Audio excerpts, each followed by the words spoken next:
Hi friends, చందమామ గురించి మనకు చాలా తెలుసు. అది మనకు చాలా దగ్గరగా ఉన్నట్టు ఉంటుంది.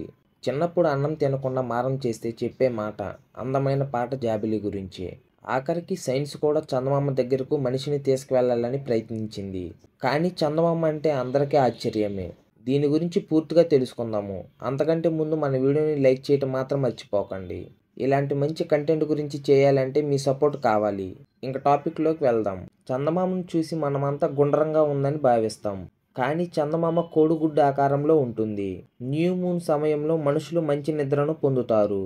అదే ఫుల్ మూన్ సమయంలో నిద్ర సరిగ్గా ఉండదని సైంటిస్టులు చెప్తున్నారు. చంద్రునిపై అయస్కాంత ప్రభావం చాలా బలంగా ఉంటుంది. దాని కారణంగా అక్కడక్కడ మనకు మచ్చలు కూడా కనిపిస్తాయి. మనిషి పాదం మోపినప్పుడు ఏర్పడిన ముద్రలు చెరిగిపోవాలంటే 10 కోట్ల ఏళ్ల పడుతుందట. దీనికి కారణం చంద్రుడిపై గాలి, నీరు లేకపోవడమే. అవి రెండూ ఉన్నట్లయితే అక్కడ మట్టి కదిలేది, కాలు ముద్రలు చెరిగిపోయేవి. భూమి మీద మన బరువు చంద్రుడిపైకి వెళ్తే 16.5% మాత్రమే ఉంటుందట. ఒకే నెలలో 2 పౌర్ణమిలు వస్తే రెండో దాన్ని బ్లూ మూన్ అని పిలుస్తారు. ఒకవేళ భూమికి చందమామ లేకపోతే మనకు రోజుకి 24 గంటలు కాదు, కేవలం 6 గంటలు మాత్రమే ఉండేవి. చందమామకు ఒక పూర్తి రోజు అంటే భూమి మీద దాదాపు 29 రోజులు పూర్తవుతాయి.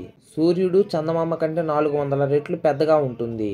అలాగే భూమికి 400 రెట్లు మరింత దూరంలో ఉంటుంది. కానీ రెండూ ఆకాశంలో ఒకే సైజులో కనిపిస్తాయి. మనం భూమి మీద నడుస్తున్నప్పుడు మన నీడ మన దగ్గర పడుతుంది. అదే చంద్రుడిపై నడిచేటప్పుడు మన నీడ ఎంతో దూరంలో కనిపిస్తుంది. దీనికి కారణం అక్కడ అకారణంగా సంభవించే వాతావరణ మార్పులేనట. చంద్రునిపై అయస్కాంత ప్రభావం చాలా బలంగా ఉంటుంది. దాని కారణంగా అక్కడక్కడ మనకు మచ్చలు కూడా కనిపిస్తాయి.